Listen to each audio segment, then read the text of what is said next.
This is My Hero Academia, a classic generic shonen hero series just like any other shonen. But what if I told you that the reason why people enjoy his work isn't because of his writing, it's his skill in drawing.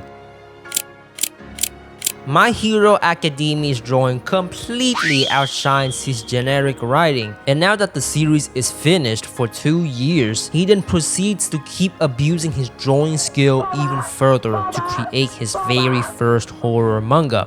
But most importantly, did it work? Before My Hero Academia, he did not work in the horror genre manga. He worked on multiple one-shots and 2 manga series, and literally most of them are political and have a very classic shonen vibe to it. In fact, ever since he was a child, he has been a fan of Dragon Ball, One Piece, Naruto, and Marvel Comics. So why does a guy like that, who is heavily inspired by heroes and cool heroes, create a horror manga? Well, to be honest, I don't know because I'm not him. But what I can say for sure is his art in My Hero Academia. It is incredibly scary and horrific. But wait. Sure, his illustrations are good. But then again, why would a heavy shonen-minded guy want to work on a horror manga? His readers, duh. Because now that his main series is finished, what remains is the legacy of his work, his art skill, and the people's desire for a horror manga. Horikoshi then ultimately announced and published his new horror manga on August 2026 called Don't Laugh, Shijima-san. Now, I'm not gonna lie, I have to admit that this manga is actually good, but not to the extent of peakness yet. Horror, but not to the extreme yet. However, there are some manga panels that really were unexpected to me, as well as character depth that is well built throughout the one-shot. Also, the other thing to mention is that the one-shot follows the basic plot diagram, which consists of a beginning, a conflict, rising action, a climax, and a falling action that leads to a resolution. Now, you may see it as simple, common, every manga series, anime, movie does this. But the way that Horikoshi executed it is so satisfying. Because out of nowhere, in this one-shot labeled as horror, has freaking romance and power awakening. So with all of that in mind, the big question is, what is it about? Azumi is your classic senior in school who doesn't know what the heck he's going to do in the future, just wanting to laze around. And then there's this popular pretty girl, her name is Shijima, and for some reason she always laughs.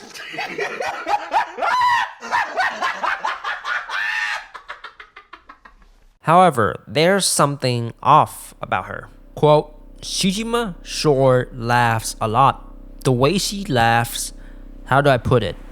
It's like surging waves. Something about her earns her free tea at the corner store, and random adults she passes in the street praise her like she has blessed them with her presence. It's as if she's got this inexplicable energy that charms people and draws all eyes to her. End quote. The main character then has a conversation with her while his mind is filled with doubt. And as they are having a good time talking, their conversation is suddenly cut short when she has to leave for class. And just like that, the conversation is over and he is left alone with his thoughts. Quote, if I could ever manage to tell her I like her, I bet she wouldn't smile at me anymore. Hey, yo, what the f***? What? Oh, what the fuck is that? Is there a fish here? That was the last day that Shijima showed up at school, and it was the first time I saw one of those things on dryland.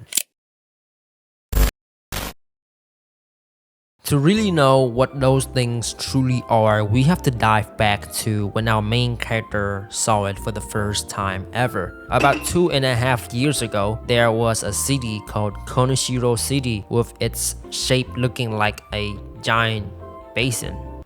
A giant basin? What the frick is that? Oh, right. But anyways, our main character had just moved into the city in school. During his introduction, he made a joke and nobody laughed at it. But there was this one soft, small giggle across the classroom, and it was Shijima who offered him a laugh. Azumi was relieved, but the class, they didn't like Shijima's giggle and said all kind of bad words that you can't imagine at a middle schooler. However, Azumi stood up for Shijima and said, laughing without showing her teeth? How? After school, they met up and were having a conversation. And as they were talking, the wind started to blow heavier. Azumi looked to his right and saw a weird hook dangling around. Suddenly, a random person told him not to look at it. Quote, nobody else can see it, so it's not an issue. But even so, they don't look.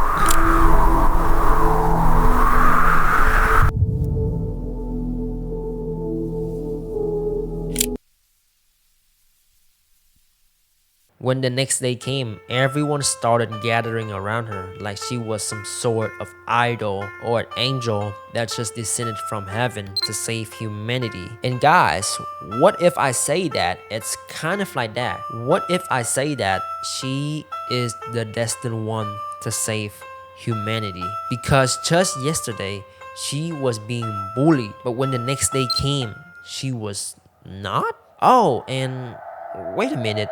Isn't that the hook from yesterday?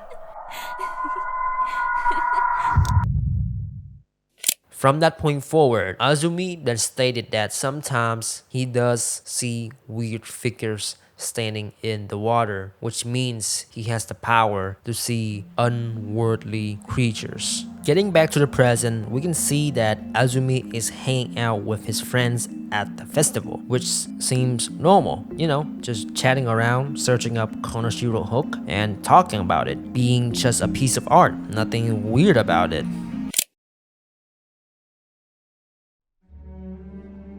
It's not like that. Don't do it. Don't talk about it. Okay? It isn't proper.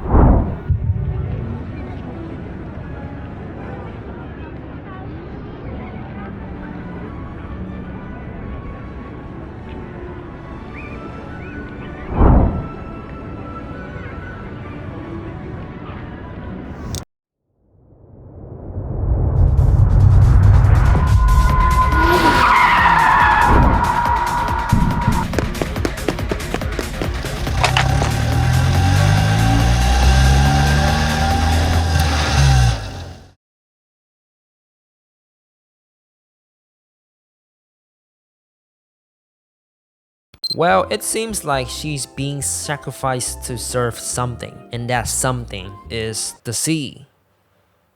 Nigga, what the fuck is this bullshit? So basically, there's this legacy of human sacrifice that's still being done up to today, and it is said that one woman must be sacrificed to the sea, where they become guardian spirits that protect the people. And luckily, the current chosen woman is Shijima. Quote, believe it or not, it's a huge honor. I think you just don't get how important this makes me. It's why I'm so happy every blessed day.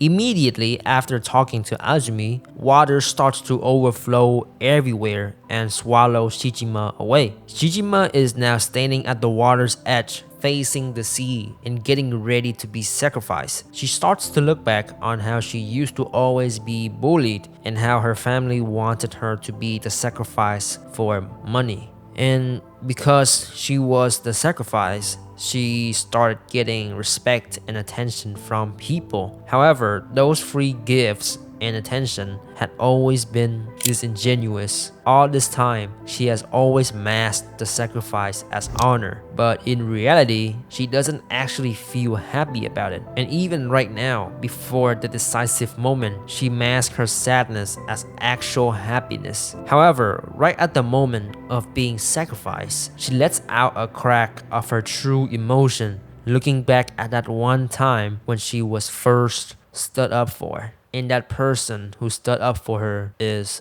Azumi. Quote, Yet, it's hard to believe, but in that moment, I was 100 times happier. Oh, Azumi, the truth is, I have always. Azumi then appears out of nowhere and immediately says very heartfelt words. Quit laughing, Shijima. Hearing that, Shijima starts crying because all this time she has always laughed to defend herself and hide away, unable to express her true self until those words from Azumi, the one who accepts her true self and the one who had liked her little laughs even before she got the hook. Following this, Azumi then takes the hook and the straw hat from Shijima. Suddenly, all the past sacrificed women start gathering around him, wanting to help him to end the tradition. And with all the power and support from the woman, the hook starts to take shape into a dragon-looking fishing rod. As he is about to attack the monster, he finally blurts out the truth he's been carrying with him all this time. I have always been in love with you, Shijima. And Shijima then replied to him wholeheartedly.